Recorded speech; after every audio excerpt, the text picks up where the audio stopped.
Seguimos en la serie de los 10 mandamientos y en esta mañana vamos a tocar el octavo mandamiento que se encuentra en Éxodo 20, en los versículos donde nos habla acerca de no robarás. Éxodo 20,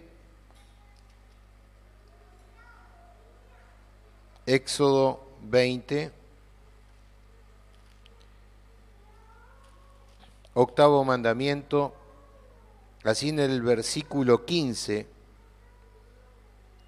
dice así, en pocas palabras y directo, no hurtarás. ¿Sí? ¿Qué le parece si vamos a anticiparnos y leemos esta palabra desde el versículo 12 de Éxodo 20? Honra a tu padre y a tu madre para que tus días se alarguen en la tierra que Jehová tu Dios te da. No matarás, no cometerás adulterio, no hurtarás, no hablarás contra tu prójimo falso testimonio, no codiciarás la casa de tu prójimo, no codiciarás la mujer de tu prójimo, ni de su siervo, ni de su criada, ni de su buey, ni de su asno, ni cosa alguno de tu prójimo. ¿Dónde comienza el hecho de la concepción de este mandamiento? Encontramos en la Biblia principios que hablan acerca o acontecimientos acerca de lo que significa robar. Sí, existen muchos pasajes bíblicos acerca de la mención. Y tocaré un texto en esta mañana, allí en el libro de Josué. Josué capítulo 7, versículo 19 en adelante. Josué capítulo 7, 19 en adelante. La lectura de la Reina Valera 1960, usted puede tener una traducción actual, pero todas ellas son válidas para tomar el ejemplo de la palabra de Dios. Como dice un amigo mío, la que te lleva al cielo es la Reina Valera. Las demás, pero no. Vamos ahí. Entonces, Josué 7:19 dice así. Entonces Josué dijo a Acán, hijo mío, da gloria a Jehová el Dios de Israel, y dale alabanza, y declárame ahora lo que has hecho, no me lo encubras. Y Acán respondió a Josué diciendo, verdaderamente yo he pecado contra Jehová el Dios de Israel, y así he hecho. Pues vi entre los despojos un manto babilónico muy bueno, y 200 siclos de plata, y un lingote de oro de peso de 50 siclos, los cuales dice, codicié, y tomé. Y he aquí que me está escondido bajo tierra en medio de mi tienda, y el dinero debajo de ello. Josué entonces envió mensajeros, los cuales fueron corriendo a la tienda, y he aquí estaba escondido en su tienda, y el dinero debajo de ello. Y tomándolo de en medio de la tienda, lo trajeron a Josué y a todos los hijos de Israel, y lo pusieron delante de Jehová. Entonces Josué y todo Israel con él tomaron a Acán, hijo de Serra, el dinero, el manto, el lingote de oro, sus hijos, sus hijas, sus bueyes, sus asnos, sus ovejas, su tienda y todo cuanto tenía, y lo llevaron todo al valle de Acor. Versículo 25. Y le dijo Josué, ¿por qué nos has turbado?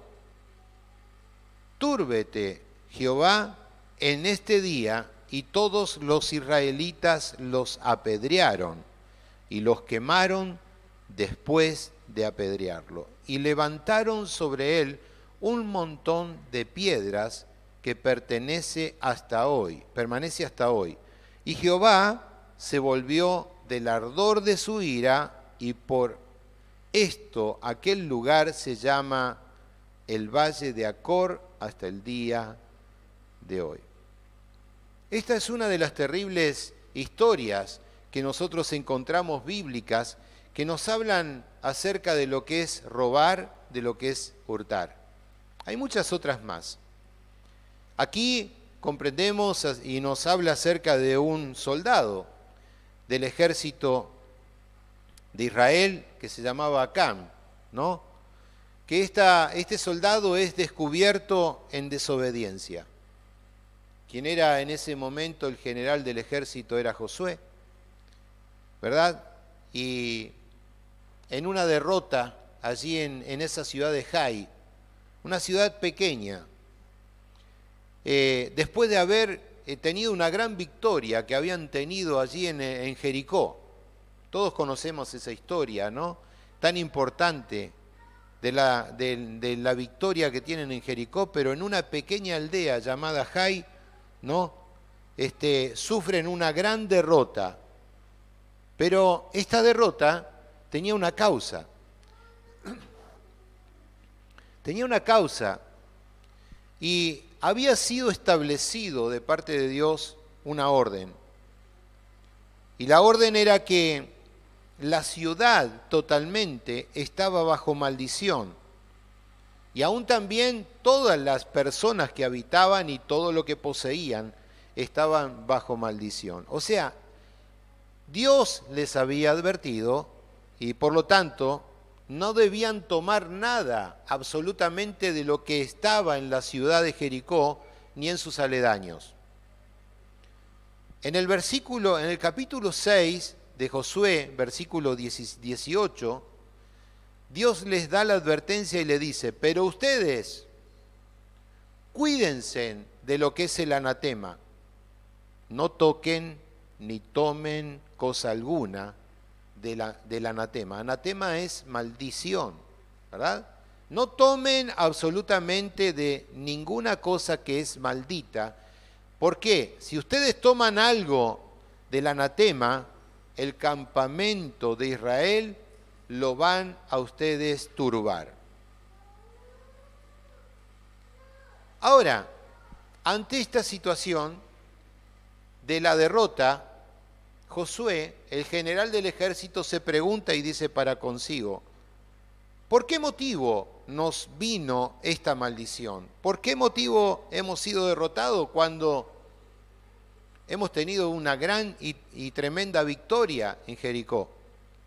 ¿Qué sucedió? Allí viene la depresión de Josué, la angustia de Josué. Josué dice que se levantó y inclinó su rostro a tierra, ¿no? Y Dios, Jehová le dice, Josué, ¿por qué estás con ese rostro inclinado en tierra? Dice, ¿acaso no sabes que el pueblo pecó? ¿Acaso no sabes que han quebrantado mi pacto? ¿Acaso no sabes que fueron desobedientes a lo que yo les mandé? Tomaron de lo que es la maldición. Pero por sobre todo, dice, robaron y aún también mintieron. ¿Cuántos saben, hermanos, que el robo y la mentira van de la mano? ¿Sí o no? Dice, robaron, mintieron, y ¿saben qué? Dice, tienen guardado debajo de sus casas, dice, todo lo que ellos tomaron. Imagínense a Josué en este momento con sus ojos abiertos y dijo, ¿quién se atrevió a tomar de lo que es maldecido, de lo que Dios dijo que no debían tomar? Y como general del ejército, él sabía que las instrucciones de Dios eran claras. En cuanto nosotros miramos a través del concepto de la Biblia, miren mi querido, las instrucciones que Dios nos da a través de este mandamiento son instrucciones que son claras. Porque a Dios le interesa, es importantísimo para Dios, le interesa muchísimo el respeto que él tiene por la propiedad ajena. Dios establece mandatos para que sea una regla de conducta y por lo tanto a Dios le interesa lo que es la propiedad ajena. Ahora, es tan simple comprender que nosotros no debemos tomar lo que no es nuestro. ¿Sí o no? Es simple, es común. Sentido común de que lo que establece Dios es que no debemos tomar lo que no es nuestro. Ahora surge un interrogante en cada uno de nosotros individualmente. El primer interrogante es ¿por qué él tiene y yo no tengo?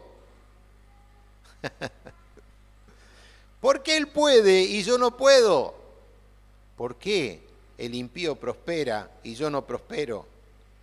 Tenemos ese interrogante, pero vamos a considerar algunas opiniones. Marx enseñaba que la fuente de todo mal es justamente el concepto de la propiedad privada. Marx creía que cuando alguien se adueñaba de algo era el resultado de la codicia y que a la vez esto se transportaba o se convertía en lo que era la explotación de la sociedad. De aquí el pensamiento, ¿no?, que todo debe pertenecer al Estado. De esta manera piensan que se puede nivelar aún las diferencias que existen, ¿no?, a nivelar las diferencias económicas y promover la igualdad en el mundo. Saben, existieron varias pruebas de comunismo en varios países con resultados que no fueron absolutamente eficientes, absolutamente nefastas, porque se pretendía escapar del capitalismo, o sea, que todos serían iguales y que juntos lograrían ese gran cambio. Pero ¿saben? El gran problema radica en el hombre. ¿Por qué? Porque nadie quiere someterse a otro. ¿Verdad? En nuestra sociedad todos tienen ideales. Y dicen aquellos que quieren llegar a un punto, cuando yo suba a ese lugar de poder voy a hacer tal o cual cosa. Pero el gran problema radica en el sometimiento del hombre, del uno para el otro.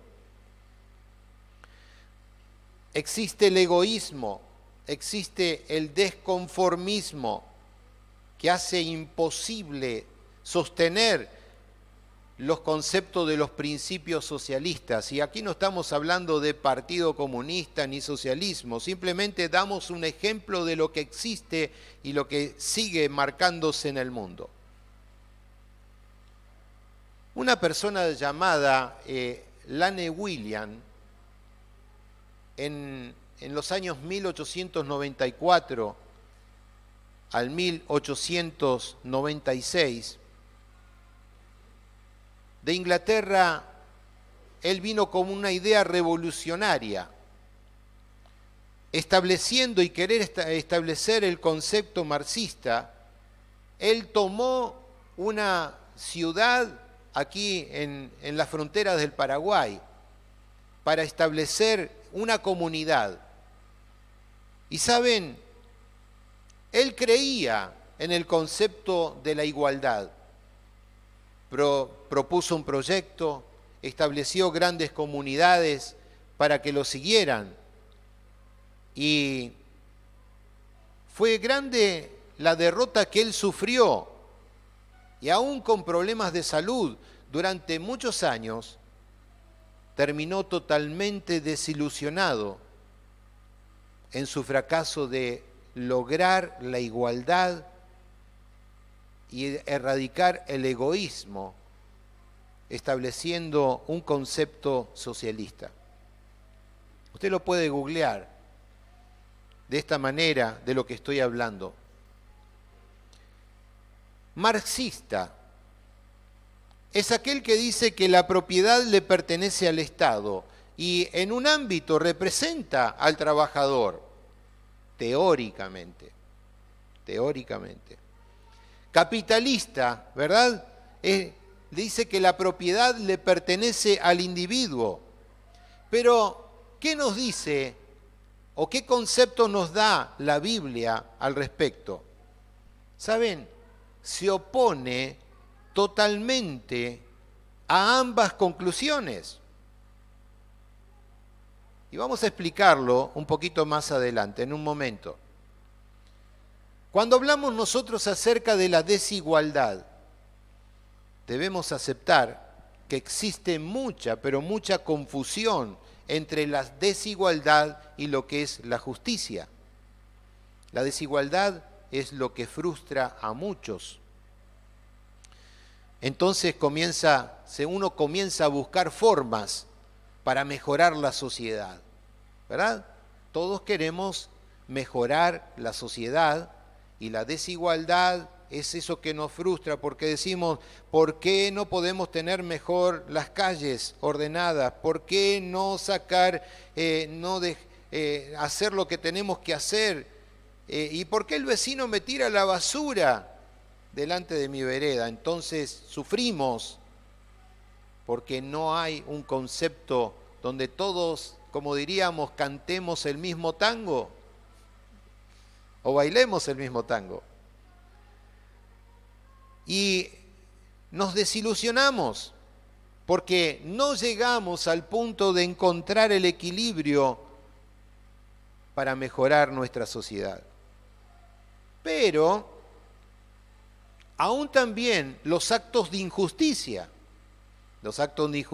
que provocan en nosotros esa crueldad, ¿no? Y se vuelve cruel y viciosa la injusticia, que por supuesto que nosotros debemos combatirla por todos los medios posibles. Pero sin embargo, la desigualdad es algo natural en el ser humano. Es algo natural. Es parte ineludible en el ser humano. ¿Por qué? No todos somos iguales en capacidad, ¿verdad? No todos somos capaces de una misma manera, de ser inteligentes, de una misma forma o tener las mismas dotes. Dios a cada uno de nosotros nos hizo diferentes. Diga conmigo, diferentes. Diferentes en el modo de pensar, diferentes en el modo de proceder. Dios nos hizo diferentes. Y ante esa diferencia, cada uno toma su realidad y toma el propósito del Dios creador. ¿Qué quiero decir con esto? Cada uno de nosotros somos responsables delante de Dios de lo que Él nos ha dado. ¿Amén? Dios es quien nos da a nosotros la capacidad y aún también nos da las capacidades y aún también las oportunidades. Es Dios quien nos da. Vamos al libro de Mateos. Evangelios según San Mateo, en el capítulo 24, versículo 14 en adelante.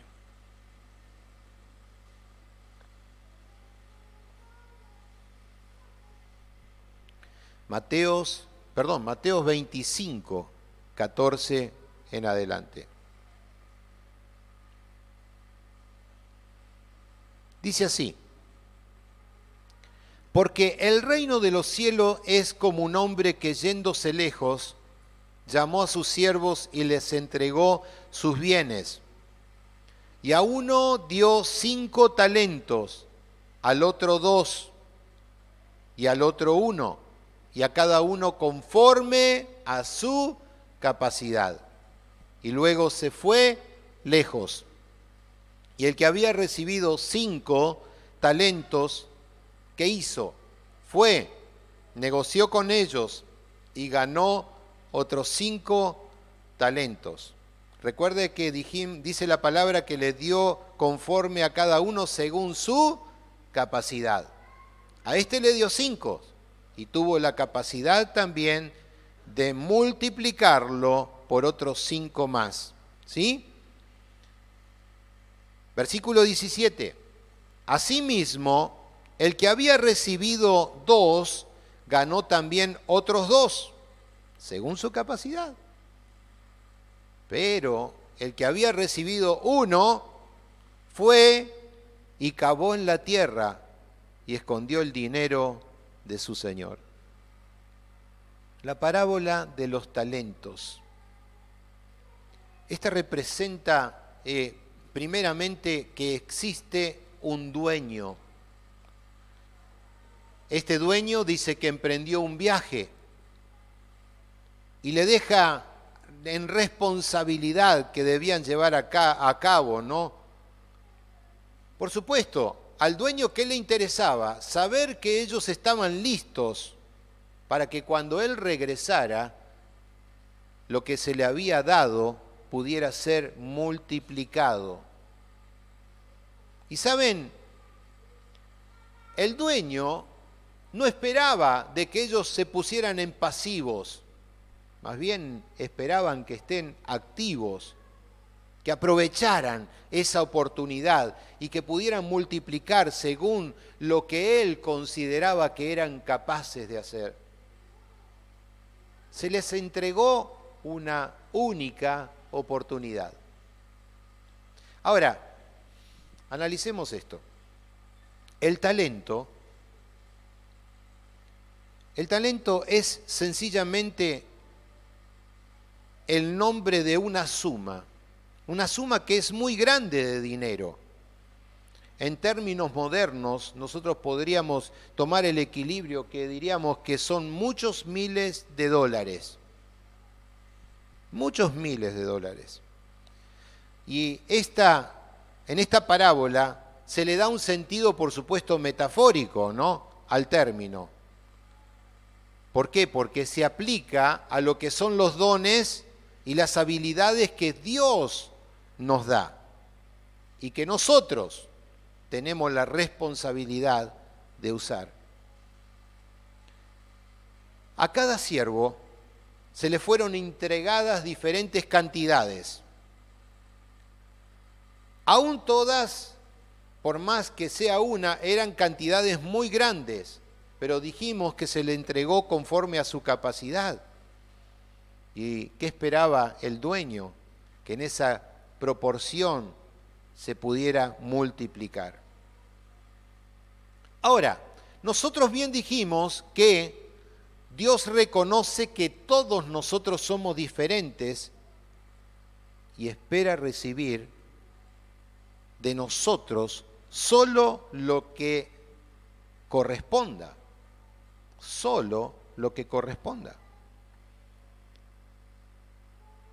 Entonces, vemos que aquellos que multiplicaron fueron los que recibieron el elogio, porque hicieron un acto responsable por esos logros, ¿no?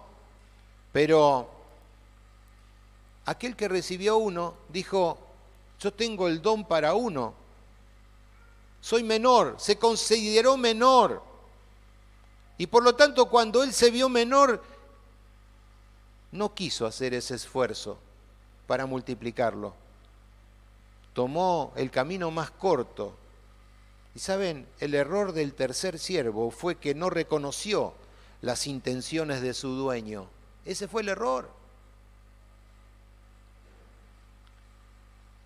El error que tuvo es optar. Dice, mejor voy a buscar hacer algo que sea seguro, voy a colocar debajo de la tierra, porque no quería equivocarse. Aún así hay muchos cristianos en este tiempo que dicen para consigo mismo, atesoro todo lo que Dios me da y no lo voy a multiplicar. Multiplicar es que lo que recibiste de gracia lo tenés que dar. ¿Amén? Compartir el Evangelio cuando vos estás en bendición Así como recibiste el favor de Dios, también tenés que extenderlo a los otros, pero somos tan tímidos y pensamos que el mejor lugar seguro es esconderlo, cuando dice que el Evangelio no debe ser colocado debajo del almud, sino colocado en lo más alto, en el lugar más alto, para que todos puedan ver la luz del Evangelio. Dale un aplauso al Señor.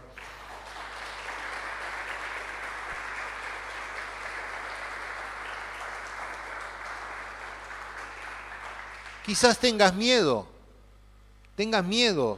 a equivocarte y terminás no haciendo nada. Terminamos no haciendo nada, entonces pasamos a ser cristianos nominales. Pero ¿qué sucedió cuando el dueño vino? Mientras que la descripción que hizo el siervo malo del amo como, podríamos decir, el dueño era un capitalista. Vino el dueño y reclamó lo que era suyo. Mire, mis hermanos, nosotros debemos como iglesia del Señor usar los dones que el Señor nos ha entregado de una forma responsable. Pero aún también esa responsabilidad no significa que lo escondamos, sino que en un acto responsable debemos ser de una forma aventurada, de decir, lo voy a multiplicar, porque viene el dueño y me va a pedir cuenta. ¿Sabe lo que significa esto? Que cuando usted y yo nos aventuramos a multiplicar responsablemente los dones que el Señor nos ha entregado, nos estamos preparando para el día de la venida de nuestro Señor Jesucristo. Y el Señor dirá de cada uno de nosotros, buen siervo fiel, en lo poco has sido fiel, sobre lo mucho serás colocado. ¿Usted espera eso? ¿Espera eso? ¿Qué tiene que hacer entonces? Multiplicar los dones y los talentos que el Señor les ha entregado. Amén. Multiplicar. Ahora, bíblicamente, ser dueño significa ser mayordomo. Mayordomo. Lo que tenemos nosotros es de Dios. ¿Qué hace Dios? Él lo coloca y te lo entrega, me lo entrega para que nosotros lo custodiemos. Obviamente, esta parábola enseña que a uno Dios le da más que a otro, pero también nos dice que un día nosotros tendremos que rendir cuenta de aquello que nos ha entregado a nuestro cuidado. ¿Qué dicen las leyes humanas? Dicen que nosotros somos dueños de todo lo que tenemos y que podemos hacer con ello lo que a nosotros se nos da la gadarena gana. Las leyes divinas, al contrario, nos informa que todo nosotros lo que nosotros tenemos, nuestro dinero, nuestra casa, nuestro negocio y todo lo que poseemos le pertenece a Dios. Amén. Le pertenece a Dios. Ahora, volviendo al mandamiento, este mandamiento enseña que la voluntad de Dios es lo que no debemos tener lo que Él no nos haya dado. Por eso dice, no robarás. No debemos tener lo que Él no nos haya dado. Se cuenta de un pastor que un día fue a una cena de hombres de negocios y vio una hermosa cucharita y era tallada en oro y pensó, qué hermoso. Dice, nada son incomparable a lo que yo tengo en mi casa. Y pensando en su esposa dijo, qué hermoso sería llevársela a mi esposa. Y se la colocó en su bolsillo. Y se la presentó a su esposa y dijo, ¿y de dónde sacaste esto? Estuve en una cena y me pareció tan importante y lo quise traer como obsequio. ¿Pero acaso no pensaste que la robaste? Y el pastor miró a la esposa y le dijo, la verdad no había meditado en esto, pero ¿eso es robar? Tiempo atrás, la gente venía en barco, así como una persona dijo, ¿verdad? Que nosotros venimos todos en barco, ¿verdad? La gente venía en barco. Y, ¿saben? Los transatlánticos tenían características de lujo. Y cuando la gente venía de la Segunda Guerra Mundial y veía todo la platería que existía arriba de los transatlánticos, se hacían de su buena mercadería, de tazas, y realmente desvalijaban a los barcos, ¿verdad? Y eso era robar, es robar. Ahora, ¿qué decimos nosotros en cuanto a esto de no tomar lo que Dios no nos haya entregado? ¿Qué podemos decir? Porque realmente este mandamiento nos enseña cuál es la voluntad de Dios en lo que debemos tener y lo que no debemos tener. Quizás usted, como yo, en algún momento, ¿quién no le ha robado la goma de borrar en el colegio a su vecinito? O cuando te faltó el lápiz de color, ¿verdad? Y decimos, pero una cosa insignificante. O la moneda. Yo me recuerdo la primera vez que le saqué una moneda a mi madre, que me dijo, ¿qué hiciste? Pero cuántas otras cosas más a veces hacemos incoherentemente, ¿verdad? Ahora, la pregunta que viene a mi mente, entonces, ¿qué es lo que sí podemos tener? Y la palabra nos enseña que nosotros sí podemos tener todo aquello de lo que proviene de lo puro y aún también de lo honesto. Eso es lo que puedo tener. Lo que viene de lo puro y lo que es honesto. Ahora, ¿cómo puedo yo obtener un bien o quizás una propiedad? ¿Verdad? Todos decimos cuando alguien dice, y este que tiene tal vehículo, que se compró un Audi, que se compró, qué sé yo, un Mercedes-Benz, dice, ¿qué habrá hecho este para obtener? Pensamos de esta manera, pero nosotros los cristianos, los hijos de Dios, podemos sí prosperar, podemos alcanzar, tener una propiedad, podemos tener bienes, porque dicen que los hijos de Dios eran personas prósperas. Abraham era próspero, ¿sí? ¿Cómo nosotros podemos obtener una propiedad o un bien? Bueno, les voy a dejar algunos ejemplos. Cuando vos trabajás honradamente, recibís una paga, de esa paga podés ahorrar y tenés que aprender a multiplicar los talentos que Dios te dio, o sea, ahorrar. Saber ahorrar, invertir. Y si vas a hacer una casa, invertí en ladrillos. Si vas a invertir en algo que que puedas multiplicar, entonces honrosamente se puede invertir, ahorrar de a poquito. Usted dice, pastor, ¿usted en qué país vive? Vivo en la Argentina. Pero la realidad es que cuando uno se lo propone, se puede llegar a alcanzar de a poquito. Entonces, primera condición, obtenemos el bien cuando nosotros trabajamos. Pero también podemos alcanzar el bien o una propiedad por algún concepto de un regalo. Hay gente que recibe bienes por personas que son generosas. El tercer concepto es a través de una herencia, ¿no? Algún familiar cercano, un pariente que te entrega una herencia.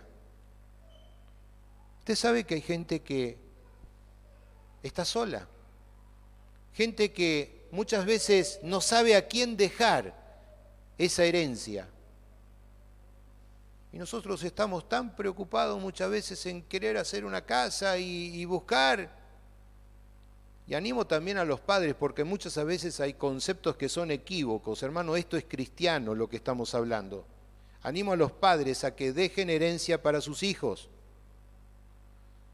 No sea de esas personas egoístas que dicen, yo me tuve que esforzar que ellos se la hagan. No, eso no es cristiano, porque los padres deben proveer para los hijos y no los hijos para los padres, dice la Biblia.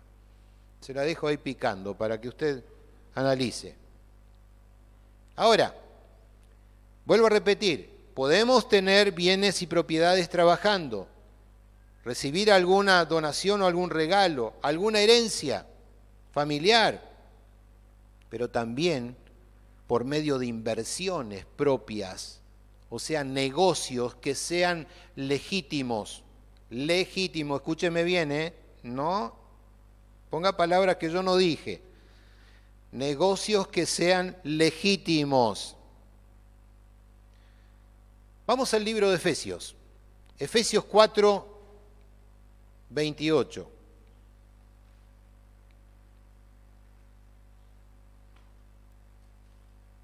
Efesios 4, 28.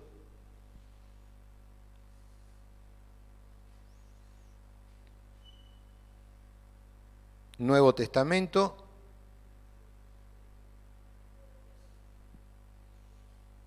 Después del libro de Gálatas, Efesios 4, 28. Allí dice esta palabra.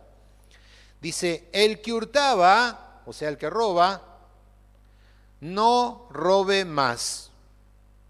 Y aquí dice, ¿qué debe hacer? ¿Qué debe hacer? Trabajar. El que robe, no robe más, sino trabaje, haciendo con sus manos lo que es bueno. Y aquí viene una respuesta, dice, para que tenga que compartir con aquel que padece necesidad. 3 posiciones. Robaba, no lo haga más, ahora trabaje.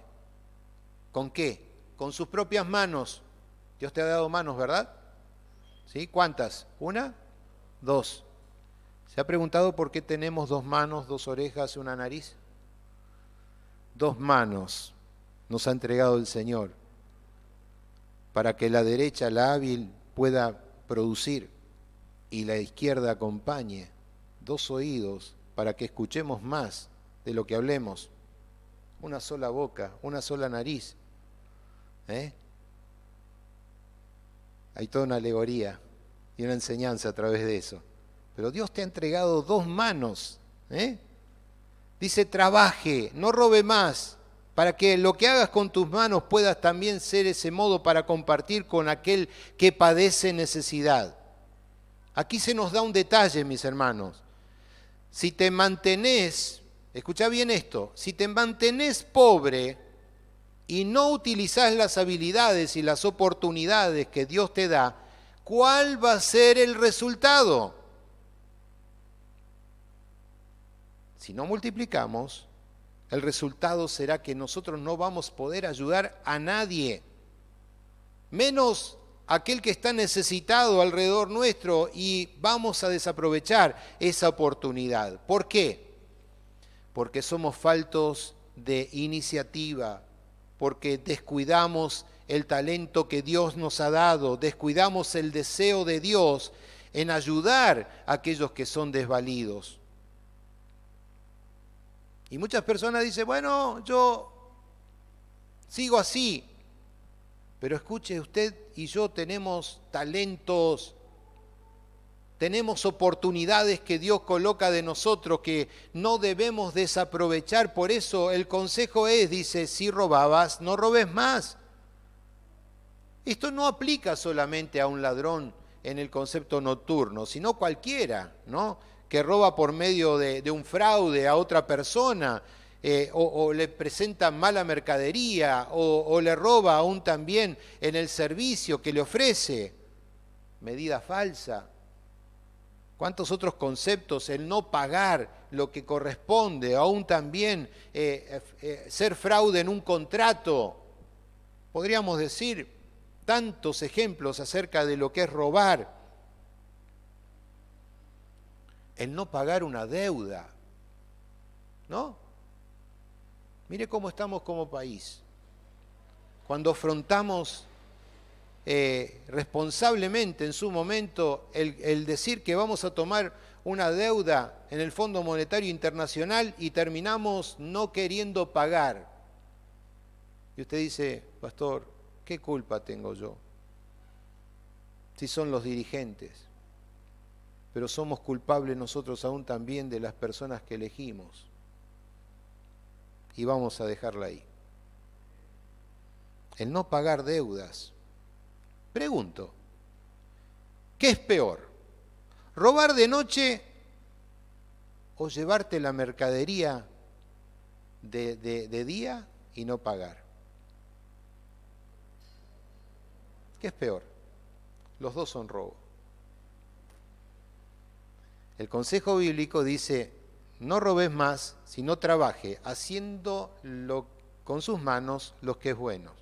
Y la versión latinoamericana sobre este versículo dice, lo que produzcas con tus manos.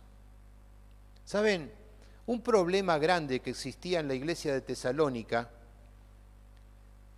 era que algunos hermanos no realizaban ningún trabajo. No trabajaban en nada para ganarse la vida. Y Pablo les dijo que él mismo era testimonio ante ellos, ¿no? Dice, mis manos me han servido para no serles de fatiga a ustedes, no serles gravoso, ni de día ni de noche. Dice, para que el Evangelio llegue a ustedes en una forma correcta. Y después, más adelante, allí en Primera de Tesalonicenses, en el capítulo 4, versículo 11, él les habla, el apóstol, y dice que procuren ustedes tener tranquilidad y ocuparse de vuestros negocios. ¿Qué le dice? Ocúpense de vuestros negocios con tranquilidad y trabajen, dice, con vuestras manos de la manera que yo les he mandado. ¿Ve que el apóstol Pablo no les interesaban los vagos? Dice, ustedes muévanse, hagan algo. No esperen que todo venga de arriba, que todo le den. Qué lindo sería aplicar esta palabra para nuestra nación, ¿verdad? ¿Qué dice usted? No solamente orar, sino hagamos algo. Ahora, el apóstol Pablo, viendo de la situación de los tesalonicenses en la segunda carta, ¿no? Él va ahora con un tono un poquito más severo. Y ahora dice, a ver. Dice, ustedes siguen con la misma condición, siguen ociosos. Y por lo tanto, si hay ociosos, vamos a tener que corregir esto. Entonces comienza a disciplinar a los hermanos ociosos.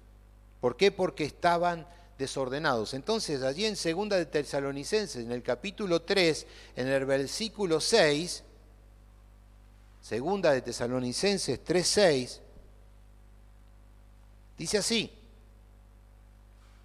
pero les ordenamos, hermanos, en el nombre de nuestro Señor Jesucristo, que os apartéis de todo hermano que ande desordenadamente y no según la enseñanza que recibisteis de nosotros.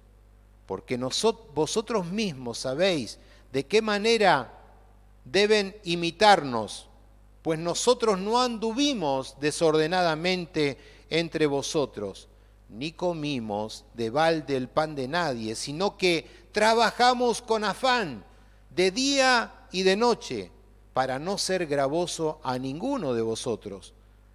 Versículo 9. No porque no tuviésemos derecho, sino por daros nosotros mismos un ejemplo para que nos imitaseis. Porque también cuando estábamos con vosotros, os ordenábamos esto, si alguno no quiere trabajar, tampoco coma. Porque oímos que algunos de vosotros, entre vosotros, andan desordenadamente, no trabajando en nada, sino entremetiéndose en lo ajeno. A los tales les exhortamos, le mandamos por nuestro Señor Jesucristo que trabajen sosegadamente, coman su propio pan. Y vosotros, hermanos, no os canséis de hacer el bien. Y si alguno no obedece a lo que decimos por medio de esta carta, a ese señaladlo y no os juntéis con él para que se avergüence. Miren, si haríamos esta copia, esta lectura en estos tiempos, de seguro, en medio de esta congregación existirían algunos que dicen, los hermanos de casa de oración con esta letra no hay amor. Pero la exhortación del apóstol Pablo era durísima. Porque le dijo, hey, ¿vos trabajás o no trabajás? ¿Qué haces de tu vida? ¿Comés o no comés? Todos los días. Y sí, si no trabajás, querido, no tenés el derecho de comer. Y para más, quiero decirte que si no trabajás, no debes comer, pero tampoco te vas a juntar con nosotros. Era duro el apóstol Pablo ante esta lección, porque veía en ellos esa incongruencia de una vida liviana. Miren, vamos un poquito más adelante. Esta enseñanza de trabajar, esta enseñanza de producir con las manos, evita y corrige muchos males. ¿Por qué? Porque vence a lo que es la tentación de robar. Primero, vence la tentación de robar. Lo segundo es que acaba con la pereza. ¿Sí o no? Y saben, por tercera condición, nos dice que es contraria totalmente al Evangelio. El robar, hurtar, el estar en pereza es totalmente contrario a lo que enseña Dios, porque Dios no duerme, Dios no descansa. ¿Sí o no? ¿Sí o no? ¿Sabías que tu Padre Dios no descansa, no duerme? Es totalmente productivo nuestro Padre Dios, pero nosotros sí. Queremos el estilo americano. Patas levantadas hacia arriba, piernas, perdón. ¿Verdad? Sombrero, Hawái y alguien que ventile. Así queremos estar nosotros, porque buscamos, en vez de ser laboriosos, estar en ociosidad. Pero la laboriosidad es lo que destruye la ociosidad. Y es muy importante, escuchen padres, es muy importante que nosotros los padres enseñemos a nuestros hijos el ser trabajadores. ¿Cuántos dicen amén? ¿Porque se lo dije yo? No. Enseñen a sus hijos a ser trabajadores, laboriosos. Los judíos decían que aquel que no enseñaba a su hijo algún oficio era igual que enseñarle a ser ladrón. ¡Wow! Si usted no le enseña a su hijo a trabajar, le está indicando un camino a que busque lo que es ajeno.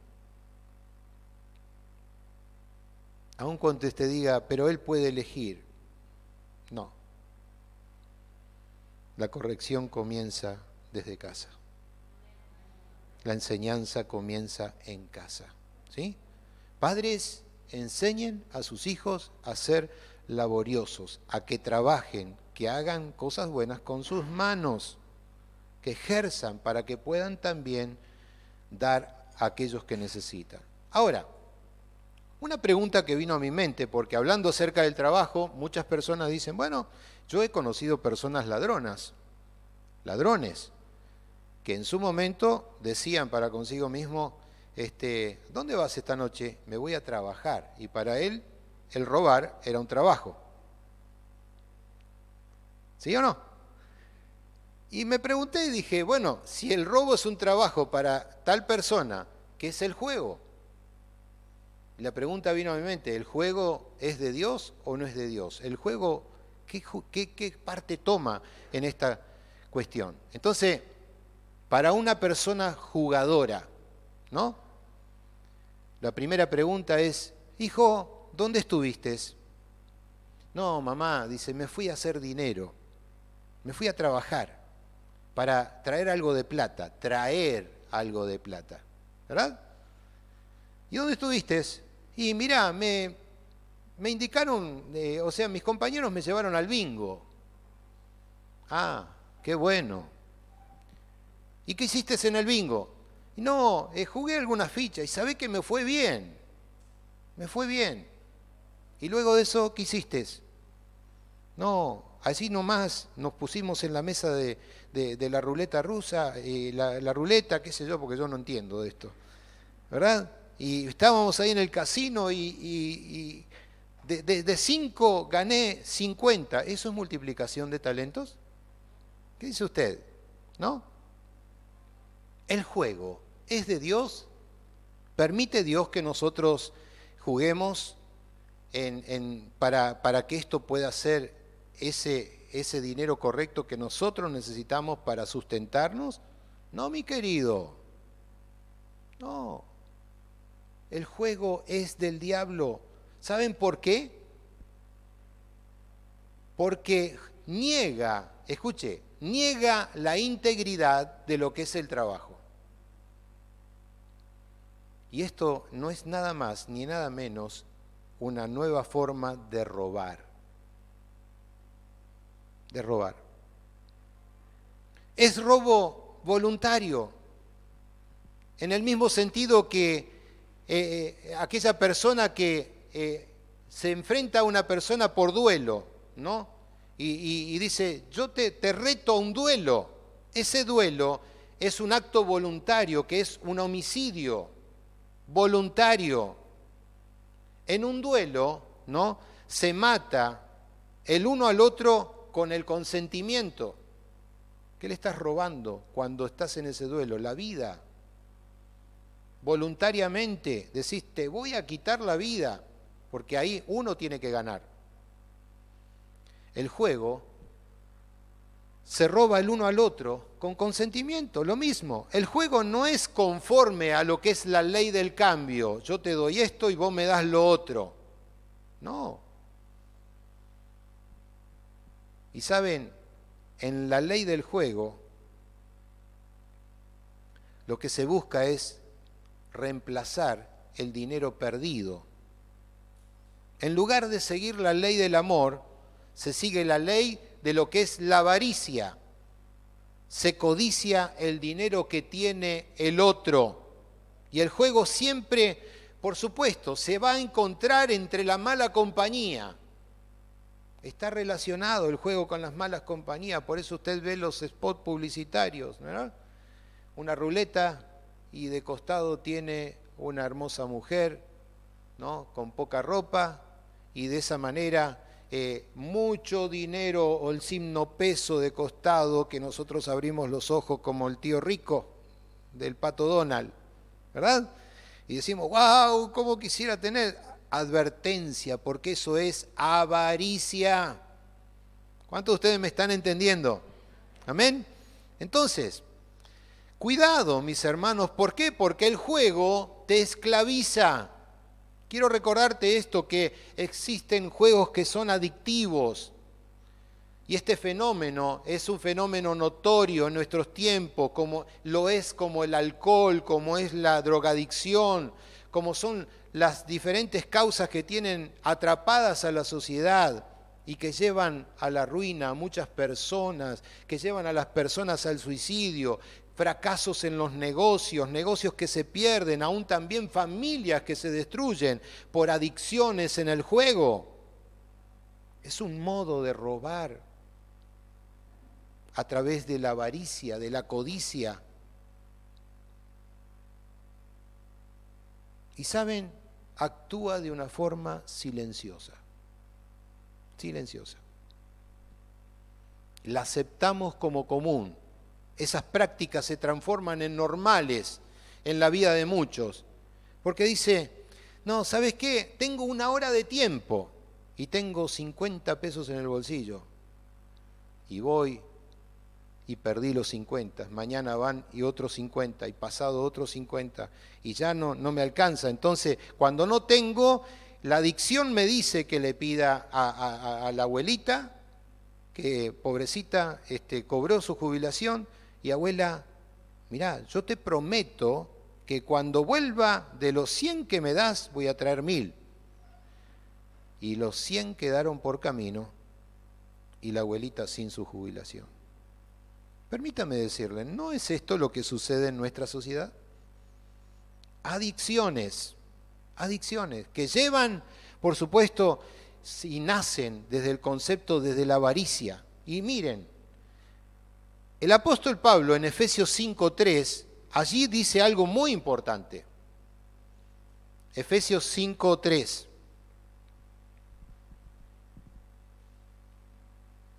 Dice así, dice, fornicación y toda inmundicia o avaricia, dice, ni aún se nombre entre vosotros como conviene a santos. Cristianos avaros, dice, ni se mencione entre vosotros. Ni se mencione. La corrupción, mis queridos, llega a un pueblo cuando por tener se hace cualquier cosa, no importa lo ilegal que sea, se hace cualquier cosa por obtener. Pero lo que sí importa en nosotros los hijos de Dios es lo que enseña este mandamiento. No robarás. No robarás. Ahora, también existen otras formas de robar.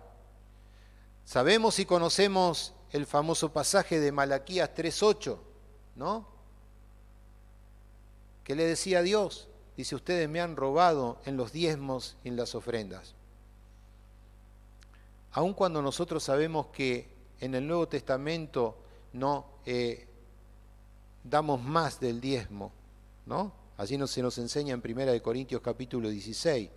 Pero cada uno, dice, debe ofrendar de lo que haya sido prosperado, ¿no? Lo que haya propuesto en su corazón. ¿Cómo nosotros robamos a Dios cuando no presentamos nuestros diezmos y nuestras ofrendas? Robamos a Dios cuando nosotros le damos lo que sobra. Aquellas personas que dicen para consigo, y lo digo porque existe en el mundo cristiano, no que suceda en esta iglesia, Dios quiera que nunca, ¿no?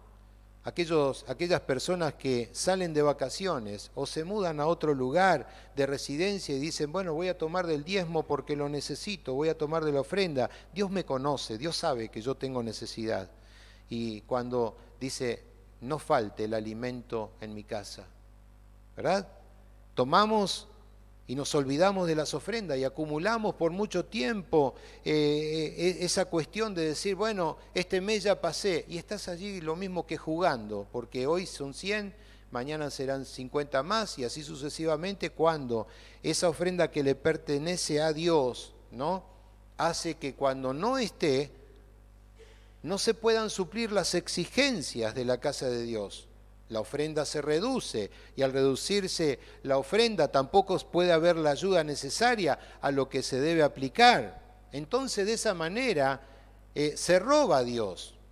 ¿Por qué? Porque damos prioridad a salir, a solucionar el problema personal antes que tener en cuenta a Dios. ¿Qué dice usted? robamos a Dios? Dios puede esperar. Le robamos a Dios. Pero hay otra forma de robar. Hoy lo voy a dejar pensando a usted, como me hizo pensar a mí. ¿Qué me dice usted cuando usted le roba la dignidad a alguien? ¿Qué me dice usted acerca de los indefensos, de los débiles, aquellos que no tienen voz ni voto? Mire lo que dice Isaías, capítulo 10.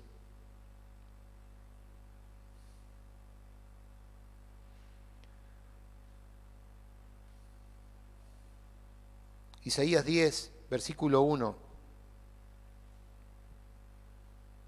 Dice así: ¿qué mal les va a ir? Estoy leyendo una versión actual. Dice, ¿qué mal les va a ir a ustedes los que inventan leyes insoportables e injustas? Ustedes no protegen a los débiles, ni respetan los derechos de los pobres. Maltratan a las viudas y les roban a los huérfanos. Dice, ¿qué mal les va a ir a ustedes por hacer leyes insoportables e injustas? Isaías 10, versículo 1 y 2. Porque no protejan a los débiles, ni respetan los derechos de los pobres, maltratan a las viudas y les roban a los huérfanos. ¿Saben? Quizás como cada uno de nosotros vemos personas desamparadas todos los días. Las personas desamparadas son aquellas que sufren abusos continuos. Abusos continuos. Porque no tienen la facultad de poder ir a trabajar como nosotros tenemos, sí, la posibilidad de levantarnos, porque no tienen la salud o no tienen la capacidad, porque la sociedad los ha marginado. Sufren abusos continuos. Y esos abusos son abusos silenciosos. ¿Me están entendiendo? De esa manera le robamos también la dignidad a alguien. Pero vamos a otro concepto que hay acerca de robarle el buen nombre a alguien. ¿A qué me refiero? Éxodo capítulo 22, versículo 16.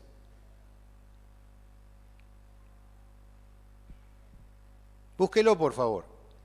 Éxodo 22, 16, aun cuando está en la pantalla, si lo podemos poner. Versión Reina Valera 1960, la que te lleva al cielo. Éxodo 22, 16. ¿Lo tiene? Si lo tiene, dígame amén. Dice así: si un hombre engaña a una mujer soltera y sin compromiso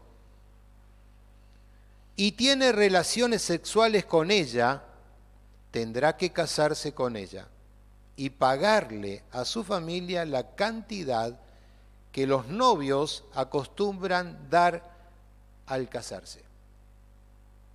Robarle el nombre, el buen nombre de alguien. ¿Qué entendemos en este texto? Engañar, aquí el texto, es quitarle la inocencia. Y cuando uno le quita la inocencia a alguien, el texto bíblico indicaba que tal cosa debía pagarle esa dote. Y la dote era no una parte, sino completa. Y también debía casarse con ella. Hoy en nuestros días, esto parecería una locura. Este tipo de robo ya no se lo manda a la cárcel, porque se toma como algo que ya se tolera, es común, se tolera, se acepta, como si fuera un derecho inalienable de los hombres.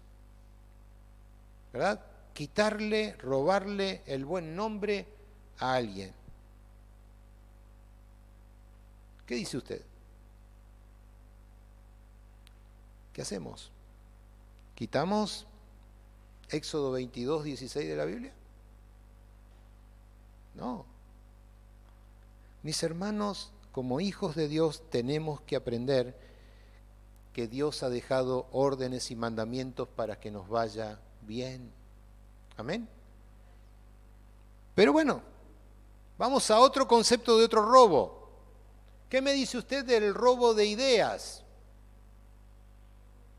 ¿Ah?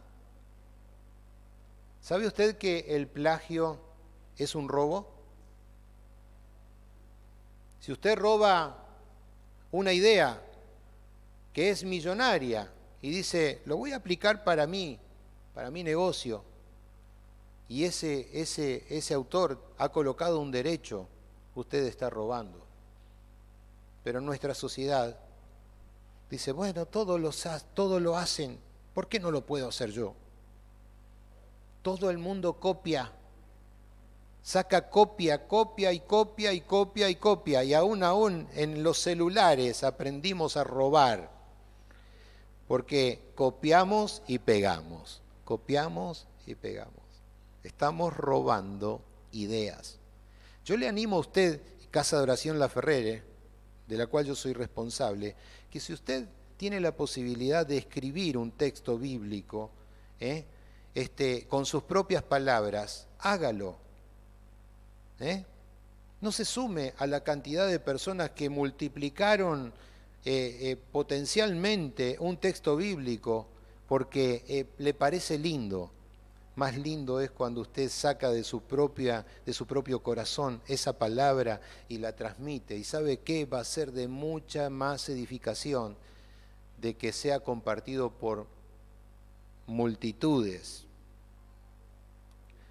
Dios me entregó esta palabra y quiero compartírselas.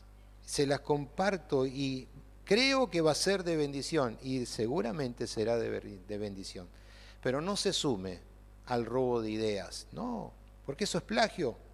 Y por último, recordemos a nuestro Señor y Salvador Jesucristo.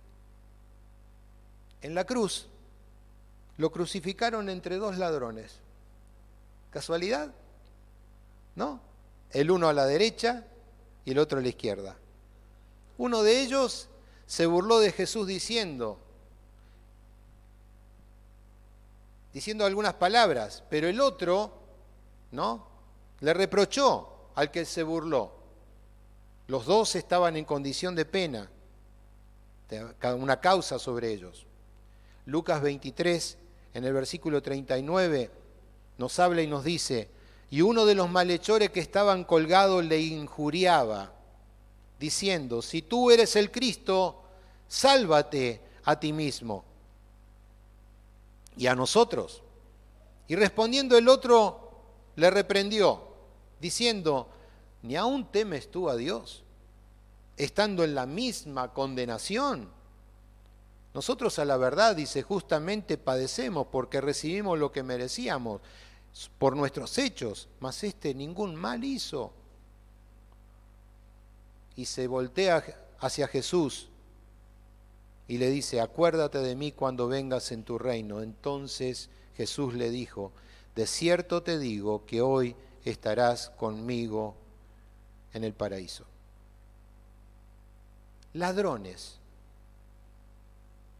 ¿Qué remedio existe para quienes pecan robando? Ahora, imaginemos esta escena para nosotros los argentinos, ¿no? Jesús, argentino, con dos ladrones, uno a la derecha y otro a la izquierda, ¿no? Entonces, el de la derecha le dice, ¿y vos qué hablas? Si vos estás igual que yo, ¿no? Y el otro se le voltea y le dice, y vos tampoco podés hablar, porque lo que hiciste bien merecido te lo tenés, ¿no? Y girándose hacia el otro dice, mejor no hables, así somos. Pero Jesús le dirigió esa palabra tan certera. Primeramente los escuchó. Escuche bien, Jesús los escuchó. Veían cómo disputaban entre ellos y cómo se reprendían. Uno lo injuriaba, el otro lo reprendía. Si usted hubiera estado en el lugar de Jesús, ¿acaso no hubiera dicho, dice, pero qué hablan ustedes? Igual estamos colgados los tres. ¿Por qué no dejan de hablar y pasamos este momento difícil juntos? Pero saben, allí estaba todavía ese corazón avaro, ese corazón de querer salir por su propia causa, de ser librado por su propia condición. Pero Jesús los escuchó. No fue como nosotros, no hizo como haríamos nosotros. Él no habló, Jesús los escuchó. Y escuchó hasta que aquel ladrón arrepentido le dijo, acuérdate de mí cuando vengas en tu reino. ¿Saben qué significa esto? Que existe una salida para quienes han incurrido en el pecado de hurtar. Y esa salida se llama Jesucristo. Amén. Se llama Jesucristo. Pero existe también un remedio eficaz para quienes tienen la tendencia de tomar lo que no es suyo. Y como cristianos hablamos. Existe también un remedio eficaz. Y vamos a verlo en esta mañana. La Biblia enseña en Primera de Timoteo, capítulo 6, versículo 6, Primera de Timoteo 6, 6, y dice así, gran ganancia es la piedad acompañada del contentamiento, porque nada hemos traído a este mundo y sin duda nada podremos sacar. Primera de Timoteo 6, versículos 6 y 7. ¿Cuál es la respuesta de este versículo? Amigo, hermano, estés contento con lo que Dios te dio. Estés contento con lo que Dios te dio, lo que Dios te ha dado. Porque lo que Dios te dio es según tu capacidad y según la oportunidad que Él coloca delante de tus manos. ¿Comprende? Amén. De gran ganancia es la piedad acompañada de contentamiento. Estemos contentos con lo que tenemos. ¿Saben? Esto nos enseña que debemos aprender a no quejarnos. Contentamiento acompañada de la piedad significa reconocer las bondades de Dios que son a nuestro favor. En vez de querer robar, en vez de pretender querer cosas, lo que la palabra nos enseña a que seamos conscientes que la vida de cada uno de nosotros no consiste en los bienes que nosotros poseemos, no consiste en cuánto tengas. El mundo te valora por lo que sos, lo que vos tenés, el mundo, pero Dios no considera de la misma manera. Vos valés por esa preciosa sangre que Jesucristo derramó en la cruz del Calvario para redimirte de toda maldición, y toda maldición incluye la maldición de robar. Amén. Vamos a ponernos de pie en esta mañana.